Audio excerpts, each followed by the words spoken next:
সব কবিরা কবিতাগুলো টেনে নিয়ে গেলেন, কারণ কবিরাই কবিতার মর্যাদা বুঝে, ঠিক না বাটি? কেউ আর কবিতা লেখেন না, সপ্তাহ যায় মাস যায়, সব কবিরা একসাথে হয়ে লিখলেন ইন্না আ'তাইনাকাল কাউসার লাইসা হাযা কালামুল বাশার। এটা কোনো মানুষের কথা নয়, এটা আল্লাহর কথা। কার কথা? কি সুন্দর লেখা পড়েন, ইন্না আ'তাইনা ফাসাল্লি লিরাব্বিকা, রবের জন্য নামাজ পড়ো, অনহার কোরবানি দাও, ইন্না শানিয়াকা হুয়াল। কেন এই আয়াতটা কেন নাজিল হলো দেখেন, রাসূল সাল্লাল্লাহু আলাইহি ওয়াসাল্লামের প্রিয় ছেলে কাসেম রাদিয়াল্লাহু আনহু যখন মারা গেলেন, রাসূল কাঁদছেন। আচ্ছা, একটা দুশমনের ছেলেও মারা গেলে আপনি যদি আলহামদুলিল্লাহ কর, আল্লাহ কি আপনার উপর খুশি না বেজার? আমাদের অনেকেই অমুক লোক মারা গেছে আলহামদুলিল্লাহ, খবরদার এটা যেন না হয়। এটা যেন মৃত্যু কারোর জন্য সুখের না, ঠিক না ঠিক?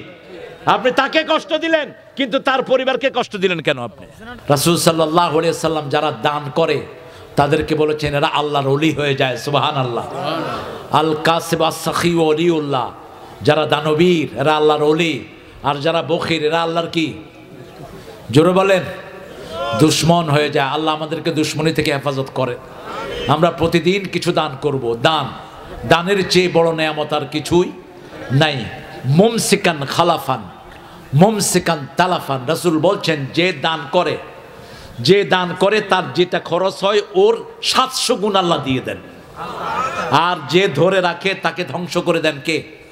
আল্লাহ। আমরা রবের জন্য দান করব। ফাসাল্লি লিরাব্বিকা ওয়ানহার। রাসূল সাল্লাল্লাহু আলাইহি ওয়াসাল্লামের ছেলে যখন মারা যায়, এই আবু লাহাব নাচতেছে আর বলতেছে বাতারা মুহাম্মদ, বাতারা মুহাম্মদ। ছেলেদেরকে নিয়ে নাচতেছে, বিবিকে নিয়ে নাচতেছে, প্রতিবেশী নিয়ে নাচতেছে। রাসূলের চোখ বেয়ে বেয়ে পানি ঝরছে, কলিজার টুকরা সন্তান। রাসূল কাঁদতে কাঁদতে ঘুমিয়ে পড়েছেন। ঘুম থেকে মুচকি হেসে দিয়ে উঠেছেন, উঠে বলছেন, ও খাদিজা, আমাকে আল্লাহ নেয়ামত দিয়েছেন। কি নেয়ামত? ইন্না আ'তাইনা কাল কাউসার। কাউসার মানে হলো লেবোরিয়াস থিংস। কাউসার মানে হলো দুনিয়ার যা কিছু আমরা ভোগ করি সব কাউসার। সব কি? আপনার জীবন, আপনার সময়, আপনার নেয়ামত, আপনার ছেলে সন্তান, আত্মীয় স্বজন, যা কিছু আপনি ভোগ করছেন এগুলো কি? কাউসার। চূড়ান্ত কাউসার হলো আল্লাহ জান্নাতে দিবেন। হাউজে কাউসারের পানি একবার খাবেন, জীবনে আর পিপাসা লাগবে না, সুবহানাল্লাহ। আল্লাহ যেন সেই কাউসার আমাদেরকে দান করে দেন। তা আবু লাহাব যেটা দিয়ে গালি দিয়েছে সেটাকেই আল্লাহ তার জন্য বরাদ্দ করেছেন। ইন্না শানিয়াকা হুয়াল আবতার, তুই জল কাটা হবি। এই আবু লাহাব রাসূলকে আবার তাব্বাত বলেছিল, তাব্বাল্লাকা ইয়া মুহাম্মদ। সেই কথা আল্লাহ তাকে ফিরিয়ে দিয়েছেন, তাব্বাত ইয়াদা আবি লাহাবিন ওয়া তাব মা আগনা আনহু মালুহু ওয়া মা কাসাব। আমরা সব সময় আল্লাহর প্রশংসা করব, রাজি আছি তো? জোরে বলেন। সর্বশ্রেষ্ঠ প্রশংসা কি দিয়ে করে বলেন? সর্বশ্রেষ্ঠ প্রশংসা আলহামদুলিল্লাহি রাব্বিল। তার চেয়ে শ্রেষ্ঠ একটা দোয়া রাসূল শিখিয়েছেন। ওই দোয়াটা যদি কেউ একবার পড়ে 1000 কোটি বার প্রশংসা করা সওয়াব আল্লাহ আমলনামায় দিয়ে দেন। জুয়াইরিয়া রাদিয়াল্লাহু থেকে বর্ণিত মুসলিম শরীফের হাদিস, রাসূল সাল্লাল্লাহু আলাইহি ওয়াসাল্লাম মা জুয়াইরিয়াকে ঘরে রেখে এসেছেন সুন্নত পড়ে। তিনি সুন্নত ঘরে পড়তেন। সুন্নত ঘরে পড়লে 2 রাকাতের যেই সওয়াব, মসজিদে 4 রাকাতে সেই সওয়াব। জুমার পরে সুন্নত রাসূল যদি মসজিদে পড়তেন 4 রাকাত পড়তেন, আর ঘরে পড়লে কয় রাকাত?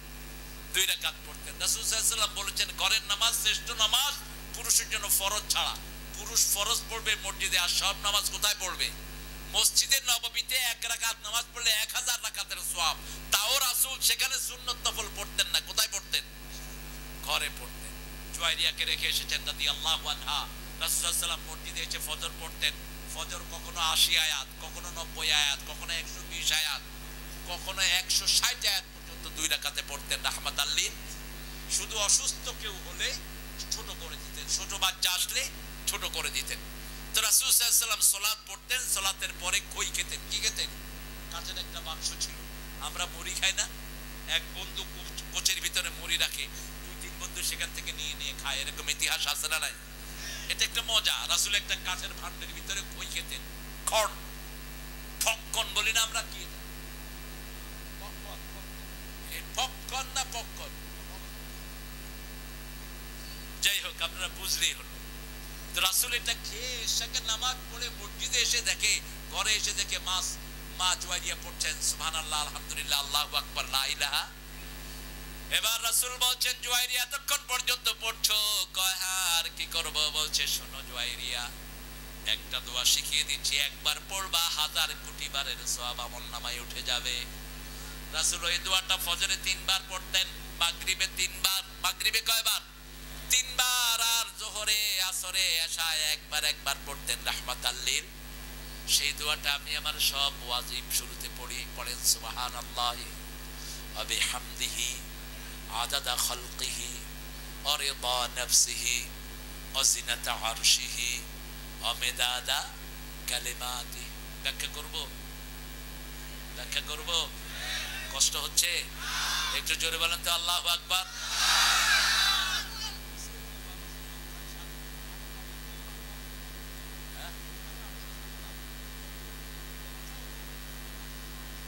জামা হয়েছে তুমি মার্থিনে মাসের দরদ, যার বিয়ে তার খবর নাই, পাড়া পড়ছে ঘুম নেই।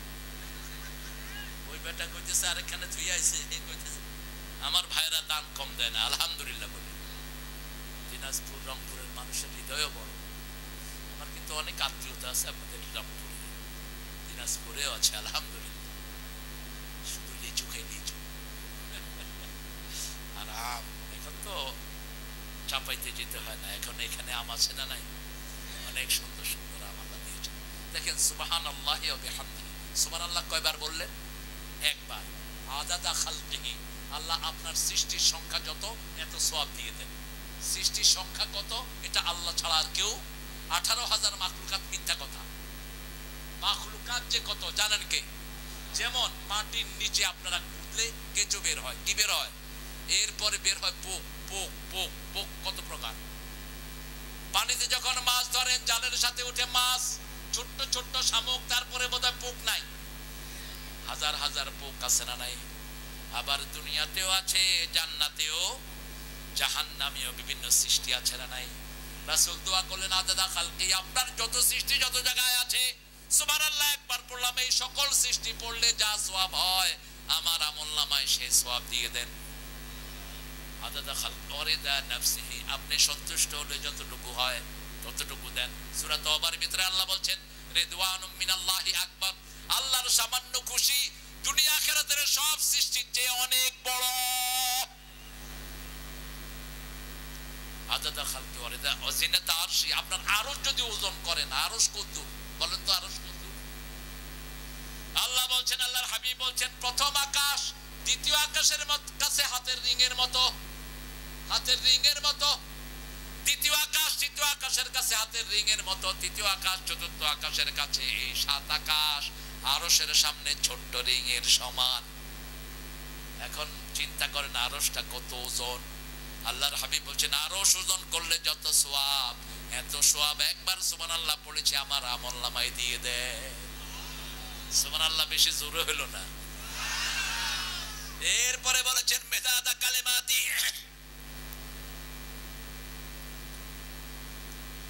আপনার কালেমা লিখতে যত কালি লাগে আল্লাহ বলছেন কত কালি। শুনো সূরা কাহফ, লাউ কানাল বাহরু মিদাদান লিকালিমাতি রাব্বি লানাফিদাল বাহরু ক্বাবলা আন তানফাদা কালিমাতু রাব্বি ওয়ালাউ জিনা বিমিসলিহি মাদাদা। 7 সাগর যদি কালি করো আর লিখতে থাকো, সাগর শেষ হবে কিন্তু আমার কালেমা শেষ। কয়বার পড়লেন? সুবহানাল্লাহ একবার। যত কালি লাগে এত পরিমাণ সওয়াব আমলনামায় দিয়ে দেয়।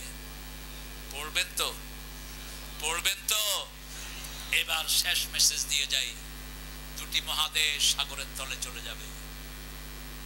রাসূল বলছেন, ভাই বলছে হাদিস কোরআনের অলৌকিকতা বলতে বলতে তো শেষ হয়ে যাবে। তাহতা কুল্লু নারিন